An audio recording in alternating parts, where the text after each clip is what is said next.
যে আলা হযরতের বাবার নাম কি এবং মায়ের নাম কি? কথা বলুন ঠিক কিনা? ঠিক ঠিক জানতে হবে কি হবে না? জানতে হবে।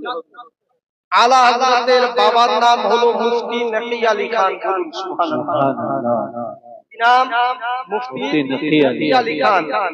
আলা হযরতের মায়ের নাম হলো ইরশাদ বেগম। বলুন সুবহানাল্লাহ। হুজুর আলা হযরত রাদিয়াল্লাহু তাআলা আনহুর দাদুর নাম হলো রাজা আলী খান। বলুন সুবহানাল্লাহ।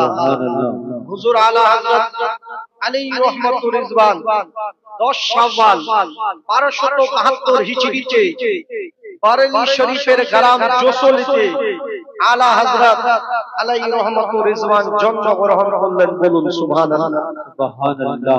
যেমনই আলা হযরত পৃথিবীর বুকে আগমন করলেন, যেমনই আলা হযরত দুনিয়ার বুকে আগমন করলেন, হুজুর নকি আলী খান আলাইহি রহমাতুর রিজওয়ান বর্ণনা করেন, আমার ছেলে আসার সঙ্গে সঙ্গে আল্লাহর অসংখ্য অগণিত রহমত আমার ঘরে বর্ষিত হতে লাগলো। বলুন সুবহানাল্লাহ।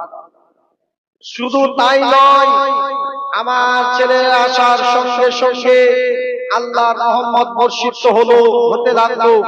যারা আমার দুশমন ছিল তারা আমাদের দোস্ত হয়ে গেল। বলুন সুবহানাল্লাহ।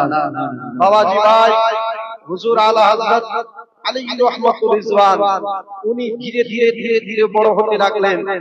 যখন আমার আলা হযরত আলী রহমাতুর রিজওয়ানের বয়স হলেন 3 বছর। কয় বছর? 3 বছর। যখন বয়স হলেন, তো যখন আমার আলা হযরতের 3 বছর বয়স হলেন, আমার আলা হযরত একজন অচিনা অজানা একজন আরবি ব্যক্তির সঙ্গে মসজিদের সম্মুখে আরবি থেকে কথা বলেছিলেন। বলুন সুবহানাল্লাহ। শুধু তাই নয়, যখন আমার আলা হযরত আলাইহি রহমাতুর রিজওয়ানের যখন বয়স হয়ে গেলে আপনার বিরাদার 4 বছর, তো 4 বছর বয়সে আমার আলা হযরত আলাইহি রহমাতুর রিজওয়ান সুন্দরভাবে শুদ্ধভাবে কোরআন শরীফকে পাঠ করতে পারতেন, পড়তে পারতেন। বলুন সুবহানাল্লাহ।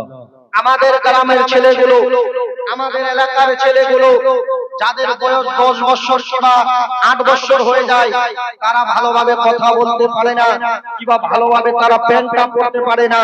তবে আমার আলা হযরতকে এমন আল্লাহ শান দিয়েছিলেন, এমন আল্লাহ তাআলা আমার আলা হযরতকে শান দিয়েছিলেন যে আমার আলা হযরত আলাইহি রহমাতুর রিজওয়ান 4 বছর বয়সে সুন্দরভাবে শুদ্ধভাবে ভালোভাবে কোরআন শরীফকে দেখে পড়তে পারতেন। বলুন সুবহানাল্লাহ। বাবাজি ভাই, শুধু তাই নয়, একদিন হুজুর আলা হযরতকে শিক্ষক পড়াচ্ছেন। হুজুর আলা হযরত শিক্ষকের কাছে পড়ছেন। শিক্ষক এক জায়গায় পড়াচ্ছেন জবর, তবে আমার আলা হযরত সেই জায়গায় জের পড়ছেন। শিক্ষক বারবার জবর পড়াচ্ছেন, আমার আলা হযরত আলাইহি রহমাতুর রিজওয়ান বারবার জের পড়ছেন। শিক্ষক গিয়ে বলছেন, বেটা শুনো, এখানে জবর লিপিবদ্ধ করা আছে, যেটা আমি পড়াচ্ছি সেটা তুমি কেন পড়ছো না? আমার আলা হযরত বলেছিলেন, শিক্ষক মশাই কানটা খুলে শুনে রেখেন, যেখানে আপনি জবর পড়ছেন এখানে কাতিবের কিতাবতের কারণে এখানে ভুল লেখা হয়েছে, আসলে এখানে জের হবে। বলুন সুবহানাল্লাহ। আসলে এখানে জের হবে, কাতিবের কিতাবতের কারণে সেখানে জবর হয়ে গেছে। যেমন উস্তাদ এই কথা শুনতে নাই, আহারে উস্তাদ আপনার আলা হযরতকে বুকখানে জড়িয়ে ধরলেন, ভাই ধরার পরে গালে মুখে চুম্বন খেলেন, আমার আলা হযরত সেই জবরটাকে আপনার জের বানিয়ে দিলেন। বলুন সুবহানাল্লাহ। বাবাজি ভাই, সেখানে আপনার নিজ হাত দ্বারাই জের লিখলেন, জের। এই হলো আমার আলা হযরতের শান। আলা হযরতকে আল্লাহ অনেক শান দিয়েছেন, অনেক পাওয়ার দিয়েছেন। বাবা, যখন আমার আলা হযরত আলাইহি রহমাতুর রিজওয়ানের বয়স হয়ে গেলেন আপনার বিরাদার 6 বছর, যেমন 6 বছর বয়স হতে আমার পরবর্তী ইমাম ইমাম আহমদ রাজা ফাজলি বরেলভী আলাইহি রহমাতুর রিজওয়ান 6 বছর বয়সে ঈদ মিলাদুন নবীর অনুষ্ঠানে গেলেন। বলুন সুবহানাল্লাহ। ঈদ মিলাদুন নবীর অনুষ্ঠানে গিয়ে আপনার বিরাদার সেখানে অনেক আলিম ওলামা বসেছিলেন, অনেক আপনার মুফতি বসেছিলেন। আমার আলা হযরত আলাইহি রহমাতুর রিজওয়ান আপনার ঈদ মিলাদুন নবীর অনুষ্ঠানে গিয়ে ঈদ মিলাদুন নবীর প্রোগ্রামে গিয়ে 2 ঘন্টা ধরে এমন আপনার জামে মানে আপনার বয়ান করলেন। যতগুলো আলিম ওলামা ছিলেন সবাই আপনার অবাক হয়ে গেলেন। যত আলিম ওলামা আপনার বসেছিলেন সবাই অবাক হয়ে গেলেন। সবাই এটা বলতে বাধ্য হলেন, এই ছেলেটা আগে গিয়ে আপনার নাম করবে, এই ছেলেটার আগে গিয়ে আপনার সারা বিশ্বতে এই ছেলেটার নামটা আপনার সারা বিশ্বতে ছড়িয়ে পড়বে। এই জন্য তো একজন কবি বলেছেন, ওয়াদি রাজা কি কুহে হিমালা রাজাতা है जिस समते देखिए वो इलाका रजाता है। বাবা শুনো, আমার আল্লাহ তাআলা ছিলেন হুজুর শেরে বেশে শেরে সুন্নাত হুজুর হাসমাত আলী কাদরি বিবি আলী রহমাতুর রিজওয়ান উনি বর্ণনা করেন আলা হযরত বলেন সেই ব্যক্তির নাম যিনি আপনার বিরাদার 30 দিনে সমস্ত কোরআন শরীফকে মুখস্থ করেছিলেন। বলুন সুবহানাল্লাহ। খান তিরমিজি আলাইহি রহমাতুর রিজওয়ান বর্ণনা করেন যে আলা হযরত হলেন সেই ব্যক্তির নাম যিনি 8 ঘন্টার ভিতরে মক্কাতে গিয়ে ইলমে গায়বে নবী ইলমে গায়বে মুস্তাফার উপরে একটি কিতাব লিখেছিলেন, যে কিতাবের নাম হলো আদ-দাওলাতুল মাকিয়া। বলুন সুবহানাল্লাহ। বাবাজি ভাই শুধু তাই নয় আলা হযরত আমার আল্লাহ অনেক পাওয়ার দিয়েছেন, অনেক শান দিয়েছেন, অনেক মর্যাদা দিয়েছেন।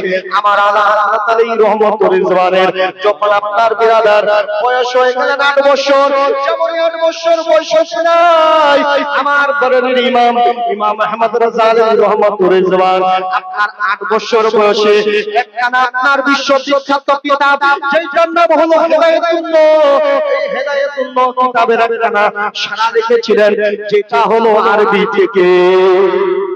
জোরে বলুন সুবহানাল্লাহ। আরবি থেকে একখানা কিতাব লিখেছিলেন হেদায়েতুন নূর সারা, যেটার নাম হলো আপনার হেদায়েতুন নূর সারা লিখেছিলেন আরবি জবানে। বলুন সুবহানাল্লাহ। আলা হযরত বাবা কে ছিলেন শুনুন।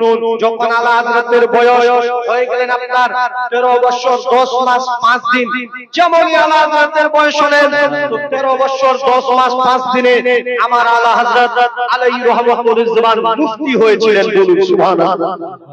13 বছর 5 দিনে আমার আলা হযরত মুফতি হলেন। মুফতি যেই দিন মুফতি হয়েছিলেন সেই দিন একটা ফতোয়া লিখেছিলেন। ফতোয়াটা ছিল রাজাতের ব্যাপারে, ফতোয়াটা ছিল দুধ মেটার ব্যাপারে। প্রথমেই দিনে যে দিন ফরাবত নিয়েছিলেন 13 বছর 10 মাস 5 দিনে সেদিন একটা ফতোয়া লিখলেন। যেমন ফতোয়াটা লিখে আপনার হাতে দিয়েছেন, আরে আপনি খুশি হয়ে গেলেন। ফতোয়াটা দেখে আপনার খুশি হবার পর ছেলেটাকে মুখখানে জড়িয়ে ধরলেন, ধরার পরে আমার হযরত আলাইহি রহমাতুল রিজওয়ানের কালে মুখে চুম্বন খেলেন। খাবার পরে বলছেন, বেটা যাও, আজ থেকে ফতোয়া লেখার দায়িত্ব আমি তোমাকে দিয়ে দিলাম। আলা হযরত ফতোয়া লিখতে আপনার আরম্ভ করলেন। বলুন সুবহানাল্লাহ। বাবাজি ভাই 13 বছর 10 মাস 5 দিনে উনি ফতোয়া লিখতেন। বলুন সুবহানাল্লাহ। এত ছোট বয়সে উনি ফতোয়া লিখেছেন। এবার যখন আপনার বিরাদার বয়স হয়ে গেল, আপনার কি বলা হয় 12 বছর আপনার 22 বছর কিংবা আপনার 21 বছর, তো উনার আব্বা ওনাকে নিয়ে গেছেন মুরিদ হতে মারহেরা শরীফ। বলুন সুবহানাল্লাহ। সেখানে একজন বিশ্ববিখ্যাত আল্লাহর ওলি ছিলেন, যার নাম হলো সৈয়দ আলী রাসূল মারহাবি আলাইহি রহমাতুর রিজওয়ানের নিকটে আমার আলা হযরতকে নিয়ে গেছেন মুরিদ করতে। যাওয়ার পরে বলছেন, হুজুর এই দেখো আমার ছেলেকে আপনার দরবারে নিয়ে এসেছি। হুজুর আমার ছেলেকে আপনি মুরিদ করে নিন। সৈয়দ আলী রাসূল আমার নবী বলছেন, বেটা শুনো, আমি তোমার ছেলেকে মুরিদ করতে পারবো না। যেমন এই কথা শুনতে নাই, আপনার বিরাদার নকি আলী খানের দুই চোখ দিয়ে ঝরঝর করে পানি পড়তে লাগলেন। ভাইরে, আমি আমার ছেলেটাকে তো বড় যোগ্য ভাবতাম, আমি আমার ছেলেটাকে তো বড় আপনার ভালো ভাবতাম, তবে আমার ছেলের যে এরকম ত্রুটি রয়েছে, যার কারণে আমার পীর মুর্শিদ আমার ছেলেকে আপনার যেন মুরিদ করতে চাচ্ছেন না। ডাক দিয়া আপনার বিরাদার বলছেন, হুজুর আমার ছেলেটাকে আপনি মুরিদ করে নিন। ফরমাতে হুজুর मेरे लड़के अहमद रजा को मेरा बेटा ये अहमद रजा है, इसको आप मुरीद कर लीजिए। हुजूर सैयद आले रसूल फरमाते हैं, ऐ नकी अली खान, जिसको तुम लेकर आए हो ये मुरीद के लायक नहीं, अरे बल्कि ये तो पीर के लायक है। इनी मुरीदर যোগ্য नहीं, इनी হলেন পীরের যোগ্য। বলুন সুবহানাল্লাহ। হুজুর সৈয়দ আলী হুজুর সৈয়দ আলী রাসূল মারা নবী একটা খিলাফত দেওয়ার একটা নিয়ম কায়দা ছিলেন। হুজুর আমার ছেলেকে আপনি খিলাফত দিবেন, আমার ওই আপনার ভাঙা কবরের ভিতরে থেকে 40 দিন 40টা লঙ্কা আপনার লঙ্কিয়ে আপনার ভাঙা কবরে থাকতে পারবে না। তখন হুজুর সৈয়দ আলী রাসূল বলেছিলেন, আরে বোকা, তাদেরকে আসতে হয় ভাঙা কবরে, যাদের অন্তর পরিষ্কার না থাকে। আরে তোমার ছেলে তো আগেই থেকে অন্তরটা পরিষ্কার আছে, তোমার ছেলেকে কবরের ভিতরে যেতে হবে না, তোমার ছেলেকে আমি উপর দিক থেকে খেলাফত দিয়ে দিব। বলুন সুবহানাল্লাহ। খেলাফত দিলেন, সংক্ষিপ্ত আকারে বলি ভাই, খেলাফত নিয়ে নিলেন, নেবার পর ঘর আসলেন। আপনার বিরাদার আলা হযরত সংক্ষিপ্ত করে দিই, যখন আলা হযরতের ইন্তেকালের সময় হলো, আমার আলা হযরতের যখন ইন্তেকালের সময় হলো, আলা হযরত মুরিদদেরকে ভক্তদেরকে ডাক দিয়া বলেন, ওগো আমার ভক্তবর্গরা, ওগো আমার মুরিদেরা, শুনো, আমি যেই দিন ইন্তেকাল করব আমার কবরখানা তোমরা বেশি বেশি বেশি বেশি বেশি বেশি গভীরতা করে খনন করবা। মুরিদেরা জিজ্ঞেস করেছিলেন, হুজুর কেন আপনার কবরখানা আমরা কেন বেশি গভীরতা করে খনন করব? আমার আলা হযরত বলেছিলেন, ওগো আমার মুরিদেরা, ওগো আমার ভক্তরা, ওগো আমার ভক্তবর্গরা, শুনো, কারণ প্রতিটি মুমিনের কবরে আমার নবী আসবেন। যখন আমি পারদিনে ইন্তেকাল করব আমারও কবরে আমার নবী আসবেন, যখন আমার কবরে আমার নবী আসবেন, আমি পারদিন ইমাম আহমদ রাজা নবীর সত্তা বসে করতে চাই না, নবীর কাজী বসে করতে চাই না, রহমতুল লিল আলামিন নবী মুহাম্মদুর রাসূলুল্লাহ সম্মান বসে করতে চাই না, আমি পারদিন ইমাম নবীর সম্মান দাঁড়িয়ে দাঁড়িয়ে করতে চাই, যেন আমি দাঁড়িয়ে দাঁড়িয়ে বলতে পারি, মুস্তাফা জানে রহমত বেলাখো সালাম, শামিয়ে বজমে হিদায়াত বেলাখো সালাম, শাহরে আলে ইলম তাজদার হারাম, নবী আলে শাফাত বেলাখো সালাম। বলুন।